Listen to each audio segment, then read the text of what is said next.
Hello guys, welcome back to my YouTube channel. So ಇವತ್ತೇನು special ಅಂತ ಹೇಳಿದ್ರೆ, ಈ ವ್ಲಾಗ್ ಅಲ್ಲಿ ಏನಿರುತ್ತೆ ಅನ್ನೋದಾದ್ರೆ, ನಾನು ಅಮ್ಮ ಅಂಡ್ ಅಪ್ಪ ಅಮ್ಮನ ಫ್ರೆಂಡ್ ಮನೆಗೆ ಹೋಗ್ತಾ ಇದೀವಿ. ಸೊ ತುಂಬಾ ದಿನದಿಂದ ಕರೀತಾ ಇದ್ರು, ಬಟ್ ನಾವು ಹೋಗೋದಕ್ಕೆ ಆಗಿರ್ಲಿಲ್ಲ ಡ್ಯೂ ಟು ಸಮ್ ವರ್ಕ್ಸ್ ಇದ್ದೇ ಇರತ್ತಲ್ಲ, ಎಲ್ಲರೂ ಬಿಸಿ ಇದ್ದೇ ಇರ್ತೀವಿ. ಅಮ್ಮ ಹೋಗ್ತಾ ಇದ್ರು ಅಂಡ್ ನಾನ್ ಒಂದೇ ಸಲ ಹೋಗಿ ಬಂದಿದ್ದು. ಈಗ ಫ್ಯಾಮಿಲಿ ಸಮೇತ ಹೋಗ್ತಿದೀವಿ ಅಂಡ್ ನನ್ನ ತಂಗಿ ಮಾತ್ರ ಮಿಸ್ಸಿಂಗ್ ಈ ಬ್ಲಾಗ್ ಅಲ್ಲಿ. ಸೊ ನಾನು, ನನ್ನ daddy and my mom we are going. And ಇನ್ನೊಂದು ಸ್ಪೆಷಲ್ ಏನಂದ್ರೆ, I am only driving the car. ನಾನೇ ಕಾರನ್ನ ಡ್ರೈವ್ ಮಾಡ್ತಾ ಇದ್ದೀನಿ. ಅಂಡ್ ನನಗೇನ್ ಟೆನ್ಷನ್ ಅಂದ್ರೆ, ನಮ್ ಡ್ಯಾಡಿ ಬರ್ತಿದಾರೆ ಅನ್ನೋದೇ ನನಗೆ ಟೆನ್ಷನು. ಸೊ ಈಗ ಹೊಸದಾಗಿ ನಾನು ಡ್ರೈವ್ ಮಾಡ್ತಿರೋದ್ರಿಂದ ಇಫ್ ಎನಿ ಮಿಸ್ಟೇಕ್ ನಾನು ಮಾಡಿದಾಗ ಈ have to correct me. But ಅವ್ರು ಹಾಗೆ ಮಾಡಲ್ಲ. ಅವ್ರು ಅದ್ರ ಬದಲು ಬೈತಾರೆ, ಕೂಗಾಡ್ಬಿಡ್ತಾರೆ. ಆ ಟೆನ್ಷನ್ಗೆ ಇದ್ದಿದ್ದು ಏನಾಗುತ್ತೆ, ಕೈ ಕಾಲೆಲ್ಲ ನಡಗ್ಬಿಟ್ಟು ಫುಲ್ ಶಿವರಿಂಗ್ ಆಗ್ಬಿಟ್ಟು, ತಗೊಳಪ್ಪ ನೀನೇ ಓಡಿಸು ಮುಂದಕ್ಕೆ ಕಾರು ಅಂತ ಕೊಟ್ಬಿಡ್ತೀನಿ. ರೀಸೆಂಟ್ ಆಗಿ ಈಗ 3 days ಬ್ಯಾಕು ನಾನೇ ಅಮ್ಮನ ಫ್ರೆಂಡ್ನ ಅವ್ರ ಮನೆಗೆ ಕಾರಲ್ಲಿ ಬಿಟ್ಬಿಟ್ಟು ಬಂದಿದ್ದೀನಿ. ಸೊ ಅವಾಗನು ಸ್ವಲ್ಪ ಪ್ರಾಬ್ಲಮ್ಸ್ ಆಯ್ತಿಲ್ಲ ಅಂತ ಹೇಳ್ತೀರಾ. ಒಂದು ಕಡೆ ಕಾರ್ ಸ್ಟಾಪ್ ಆಯ್ತು, ಫುಲ್ ಕ್ಲಚ್ ಬಿಟ್ಬಿಟ್ಟಿದೆ, ಸೊ ಸ್ಟಾಪ್ ಆಗಿತ್ತು ಅಂತ. ಬಟ್ ಈಗ ನಾನು ಅದನ್ನ ಮತ್ತೆ ಸರಿ ಮಾಡ್ಕೊಳ್ಳೋದಕ್ಕೆ ಟ್ರೈ ಮಾಡ್ತಾ ಇದೀನಿ. ಡ್ಯಾಡಿ ಆಗಿ ಅವ್ರು ಸಪೋರ್ಟ್ ಮಾಡ್ಬೇಕು.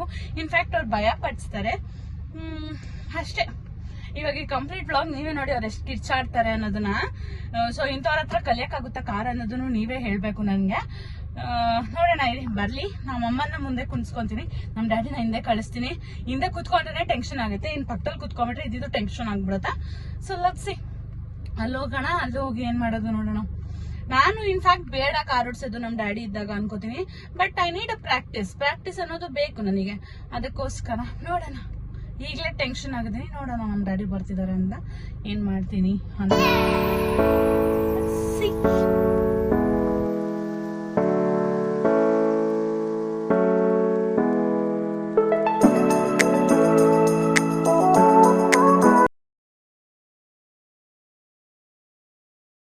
ಹಲೋ ಗೈಸ್, ನಾವು ಬಂದಿದೀವಿ ಈಗ. ಅಕ್ಕ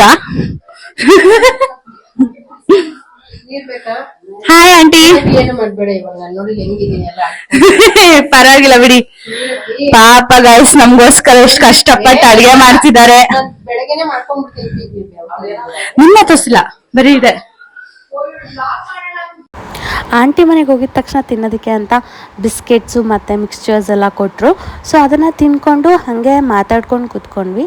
ಅಮ್ಮ ಅಪ್ಪ ಬಂದು ಇನ್ಶೂರೆನ್ಸ್ ಪಾಲಿಸೀಸ್ ಬಗ್ಗೆ ಎಲ್ಲ ಮಾತಾಡ್ತಾ ಇದ್ರು. ಸೊ ಅವ್ರು ಮಾತಾಡ್ತಿದ್ರಲ್ವ, ನನಗೆ ಬೋರ್ ಆಗ್ತಿತ್ತು, ಮನೆ ಒಳಗಡೆ ನೆಟ್ವರ್ಕು ಸಿಗೋದಿಲ್ಲ ಅಂತ ಹೇಳ್ಬಿಟ್ಟು ನಾನು ಆಚೆ ಚೇರ್ ಹಾಕಿದ್ರು. ಸೊ ನಾನು ಅಲ್ಲೋಗಿ ರೀಲ್ಸ್ ಸ್ಕ್ರಾಲ್ ಮಾಡ್ಕೊಂಡು ಕೂತ್ಕೊಂಡಿದ್ದೆ. ಅದಾದಮೇಲೆ ಆಚೆ ಹಂಗೆ ಸ್ವಲ್ಪ ವೆದರ್ ಮತ್ತು ಈ ಗ್ರೀನರೀಸ್ ಎಲ್ಲ ಚೆನ್ನಾಗಿತ್ತು ಅಂತ ಹೇಳ್ಬಿಟ್ಟು ಅಲ್ಲೂ ವಿಡಿಯೋ ಕ್ಯಾಪ್ಚರ್ ಮಾಡ್ಕೊಂಡು ಕೂತಿದ್ದೆ. ಅಮ್ಮ ಅಕ್ಕ ಎಲ್ಲ ಬಂದ್ಬಿಟ್ಟು ಈಗ ರೇಷ್ಮೆ ಸೀರೆ ಬಗ್ಗೆ ಮಾತಾಡ್ತಿದ್ದಾರೆ. ಅಂದರೆ ರೇಷ್ಮೆ ಸೀರೆ ಕೆಲವೊಂದ್ಸಲಿ ಮರ್ಚಿಟ್ರೆ ಅದು ಹಂಗೆ ಕಟ್ಟಾಗ್ಬಿಡುತ್ತಲ್ಲ ಸೀರೆ, ಯಾಕೆ ಏನು ಅನ್ನೋದನ್ನೆಲ್ಲ ಅಲ್ಲಿ ಮಾತಾಡ್ತಾ ಇದ್ರು. ಅದೇ ಪ್ರಾಬ್ಲಮ್. ಅವ್ರು ಕಂಟಿನ್ಯೂ 4-5 ವರ್ಷ ಮರ್ಚಿಟ್ಬಿಟ್ಟಿದ್ದಾರೆ. ಮೋಸ್ಟ್ಲಿ ನೋಡಿಲ್ಲ. 4-5 ವರ್ಷ ಯಾವಾಗಿಂದ ನಂಗೆ ಸುಮ್ಮನೆ ಹೆಂಗ್ ಮಡ್ಚಿಟ್ಟಿದ್ರೆ ಹಂಗೆ ಇದ್ದಾರೆ. ಕೊಟ್ಟೆಪಳ್ಳ್ಯದಲ್ಲಿ ಇದ್ವಲ್ಲ, ಅಲ್ಲಿ ಇರುವಾಗ ಸುಮ್ಮನೆ ಹಿಂಗೆ ಎನ್ಕೋ ತೆಗೆದ್ರು. ಇಲ್ಲ ಈ ಮನೆಗೆ ಬಂದಿದ್ದೇನೆ ಅಲ್ವಮ್ಮ, ಇಲ್ಲಿಗೆ ಬಂದ್ಮೇಲೆ ಏನ್ಕೋ ಸೀರೆಗೆ ಅಂತ ತೆಗೆದು ಎಲ್ಲಾ ಸೀರೆ ನಮ್ಗೆ ಹಾಕ್ಬಿಟ್ಟಿರ್ತಾರೆ. ಈ ತರ ರೇಷ್ಮೆ ಸೀರೆಗಳು, ಸ್ವಲ್ಪ ಹಳೆ ರೇಷ್ಮೆ ಸೀರೆಗಳು ಅದೇ ಇವರು ಮಡ್ಚಿಟ್ಬಿಟ್ಟಿದ್ದಾರೆ. ಅದೇ ಇಲ್ಲಿ ಇವಾಗ 6 ತಿಂಗಳು ಸೀದಾ ಮಡ್ಚಿಡ್ಬೇಕು, 6 ತಿಂಗಳು ಉಲ್ಟಾ ಮಡ್ಚಿಡ್ಬೇಕು, ಮತ್ತೆ ಒಂದು 6 ತಿಂಗಳು ಬಸ್ಕೊಂಡು ಗಾಳಿಗೆ ಹಾಕ್ಬೇಕು. ಬಿಸಿಲಿಗೆ ಹಾಕ್ಬಾರ್ದು. ಆಮೇಲೆ ಡ್ರೈ ವಾಶ್ ಜಾಸ್ತಿ ಮಾಡಿಸ್ಬಾರ್ದು. ಬಿಸಿಲಿಗೆ ಹಾಕ್ಬಾರ್ದಂತೆ ನೋಡಮ್ಮ, ಬಿಸಿಲಿಗೆ ಹಾಕ್ಬಾರ್ದು. ಸ್ಮೆಲ್ ಗಾಳಿಗೆ ಹಾಕ್ಬೇಕು. ಸಾಕ್ಸ್ ಹಾಕಿದ್ರಲ್ಲ, ದಿನ 4 ಸೀರೆನೆ ಸ್ವಲ್ಪ ಗಾಳಿಗೆ ಹಾಕಿ ಎತ್ತಬೇಕು. ಅಷ್ಟೊತ್ತಿಗೆ ಊಟ ರೆಡಿ ಆಗಿತ್ತು. ಮುದ್ದೆ, ಚಿಕನ್ ಸಾಂಬಾರ್ ಮತ್ತು ಚಿಲ್ಲಿ ಚಿಕನ್ ಎಲ್ಲ ಮಾಡಿದ್ರು. ಸೊ ಅದನ್ನೆಲ್ಲ ಫುಲ್ ಚೆನ್ನಾಗಿ ಬ್ಯಾಟಿಂಗ್ ಮುಗಿಸಿ ಅದಾದಮೇಲೆ ಮತ್ತೆ ಮಾತಾಡೋದಕ್ಕೆ ಶುರು ಮಾಡ್ಕೊಂಡ್ವಿ.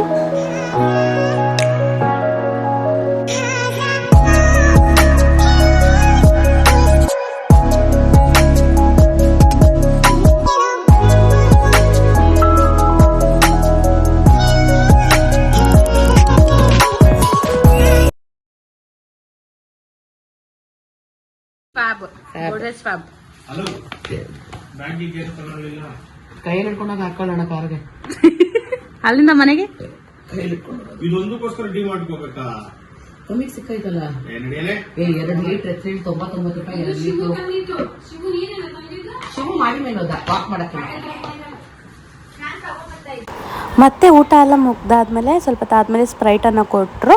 ಸೊ ಡೈಜೆಸ್ಟ್ ಆಗಲಿ ಅಂತ ಹೇಳ್ಬಿಟ್ಟು ಸೊ ಸ್ಪ್ರೈಟನ್ನು ಕುಟ್ಕೊಂಡು ಕೂತಿದ್ವಿ. ಅದಾದಮೇಲೆ ಆಂಟಿ ಕರ್ಕಡ್ಬು ಮಾಡಿದ್ರು.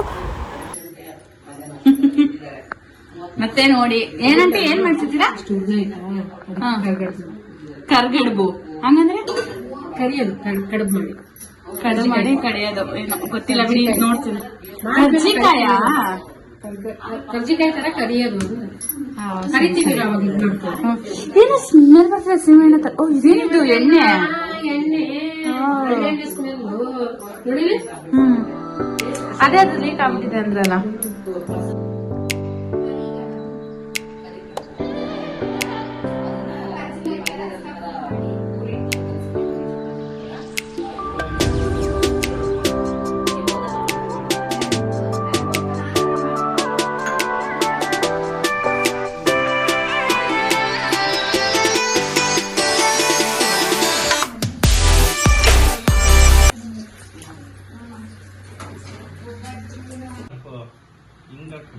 ಸಾಕ್ಬಿಡಪ್ಪ ಸಾಕ್ಬಿಡಪ್ಪ ಇದಮ್ಮ ಸ್ವಲ್ಪ ಆಗ್ಲಿ. ಸಾಕ್ಬಿಡಮ್ಮ ರಂಜು ಸಾಕ್ಬಿಡೆ. ಚೆನ್ನಾಗಿದೆ ಸುಮ್ಮನೆ ಇವಂಗೂ ಇಷ್ಟ ಆಗಲ್ಲ. ನಮ್ಗೆ ತುಪ್ಪ ಹಾಕೊಂಡು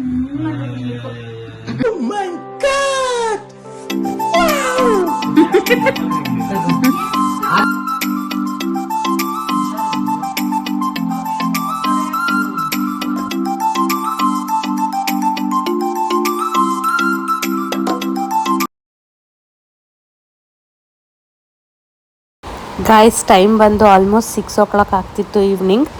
ಬಟ್ ಇನ್ನೂ ಅಲ್ಲೇ ಕೂತ್ಕೊಂಡು ಮಾತಾಡ್ತಾನೆ ಇದ್ರು ಅಮ್ಮ ಅಪ್ಪ ಅಲ್ಲ. ಆಂಟಿ ಅಂತೂ ಸಖತ್ತು. ಆಂಟಿ ನಮ್ಮ ಅಮ್ಮ ಸೇರ್ಕೊಂಡ್ಬಿಟ್ರು ಅಂದರೆ ಎಷ್ಟೊತ್ತಾದರೂ ಮಾತಾಡ್ತಾನೆ ಇರ್ತಾರೆ. ಸೊ ನನಗಂತೂ ಬೋರ್ ಆಗ್ತಾನೆ ಇತ್ತು. ನಾನು ಆಚೆ ಬರೋದು, ಓಡಾಡೋದು, ಅಲ್ಲಿ ಗಿಡದ ಜೊತೆ ಇದು ಮಾಡೋದು, ನೋಡೋದು, ಫೋಟೋ ತೊಗೊಳ್ಳೋದು. ಸೊ ಈ ಥರನೇ ಮಾಡ್ಕೊಂಡು ಕೂತಿದ್ದೆ. ಅಷ್ಟೊತ್ತಿಗೆ ವೆದರ್ ಕೂಡ ಚೇಂಜ್ ಆಯಿತು. ಆಲ್ಮೋಸ್ಟ್ ಮಳೆ ಬರೋ ಥರ ಆಗ್ತಿತ್ತು. ಮಳೆ ಹನಿ ಕೂಡ ಆಗ್ತಿತ್ತು. ಸೊ ನಾನು ಅದನ್ನು ವೀಡಿಯೋ ಕ್ಯಾಪ್ಚರ್ ಮಾಡಿದ್ದೀನಿ. ಸೊ ಚೆನ್ನಾಗಿತ್ತು ಆ್ಯಕ್ಚುಲಿ ವೆದರ್.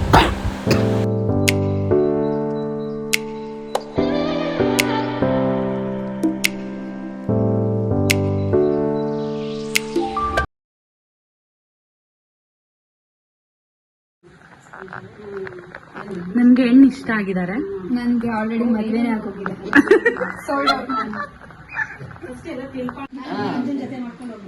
ಅವಾಗ ಕಳಿಸ್ತಾರೆ ನಿಮ್ಮ ಮನೆಯವ್ರು, ಏನು ಮಾತಾಡಕ್ ಬರಲ್ಲ.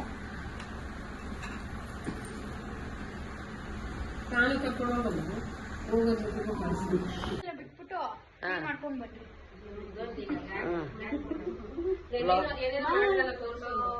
Thank you so much for everything. Ranju ಬರ್ತಾರೆ. ಸರಿ 2 minutes ಬಂದೆ. ಕೊನೆಗೂ ಹೇಗೋ ಮಾತುಕತೆ ಎಲ್ಲ ಮುಗಿಸಿ ಇನ್ನೇನು ಮನೆಗೆ ಹೊರಡೋ ಟೈಮ್ ಬಂತು. ಎಲ್ಲರಿಗೂ ಟಾಟಾ ಹೇಳಿ ಹೊರಟ್ವಿ ನಾವು. ಅದು ಆಂಟಿ ಬೇರೆ ಕರಿಗಡುಬು ಕೊಡ್ತೀವಿ ಮನೆಗೆ ಪಾರ್ಸಲ್ ಅಂತ ಹೇಳಿದ್ರು. ಸೊ ಅವರು ಮರ್ತೋದ್ರು, ನಾವು ಮರ್ತೋದ್ವಿ ಈಸ್ಕೊಳ್ಳೋದಿಕ್ಕೆ. ಸೊ ಇಲ್ಲಿ ನಾವು ನಾಗರಬಾವಿ ಹತ್ರ ವೇಟ್ ಮಾಡ್ತಾ ಇದೀವಿ. ಅಕ್ಕ ತಗೊಂಡ್ ಬಂದ್ ಕೊಡ್ತೀನಿ ಇರಿ ಅಂತ ಹೇಳ್ಬಿಟ್ಟು ಅವರೇ ನೆನಪಿಸ್ಕೊಂಡು ಕಾಲ್ ಮಾಡಿದ್ರು. ಸೊ ಅದಕ್ಕೆ ಅವರಿಗೋಸ್ಕರ ವೇಟ್ ಮಾಡ್ತಿದೀವಿ. ಅದನ್ನ ಇಸ್ಕೊಂಡು ಹೋಗೋದೆ. ಆಲ್ಮೋಸ್ಟ್ ಮಳೆನೂ ಬರ್ತಿದೆ, ನಿಮಗೆ ಕಾಣಿಸ್ಬೋದೇನೋ, ಮಳೆ ಕೂಡ ಬರ್ತಿದೆ. ನೋಡೋಣ. ಅಂಡ್ ಇದು ಆಕ್ಚುಲಿ ಸಮ್ಮರ್ ಸೀಸನ್ ಅಂತಾನೆ ಅನಿಸ್ತಿಲ್ಲ, ತುಂಬಾ ರೇನಿ ಸೀಸನ್ ಅನಿಸ್ತಾ ಇದೆ. ತುಂಬಾ ಚೆನ್ನಾಗಿದೆ ವೆದರ್ ಆಕ್ಚುಲಿ. ಪರವಾಗಿಲ್ಲ. ನಾನು ಅಲ್ಲಿ ಹೋಗ್ಬಿಟ್ಟು ಅಲ್ಲಿಗೆ ಹೋಗ್ಬಿಟ್ಟಿದೀನಿ. ಅಲ್ಲಿಂದ ಅವತ್ತು ನೋಡ್ಕೊಂಡ್ ಬಂದೆ. ಅಯ್ಯೋ ಡಬ್ಲ್ಯೂ ಅಂತ ನನ್ಗೆ ಇಲ್ಲಿಂದ ಗೊತ್ತಾಗಿಲ್ಲ. ನಂದನಾಥ ಅಂತ ಅಲ್ಲೋಗ್ಬಿಟ್ಟಿದೀನಿ. ಬಾಯ್ ಬಾಯ್. ಬನ್ನಿ ಸಂಡೆ. ಬಾಯ್. ಹೋಪ್ ಈ ಒಂದು ವ್ಲಾಗ್ ನಿಮ್ಗೆಲ್ಲ ಇಷ್ಟ ಆಗಿರುತ್ತೆ ಅಂತ ಅನ್ಕೊಳ್ತೀನಿ. ಇಷ್ಟ ಆಗಿದ್ದಲ್ಲಿ please do share, comment, subscribe and love you all. And always please keep supporting me. Bye.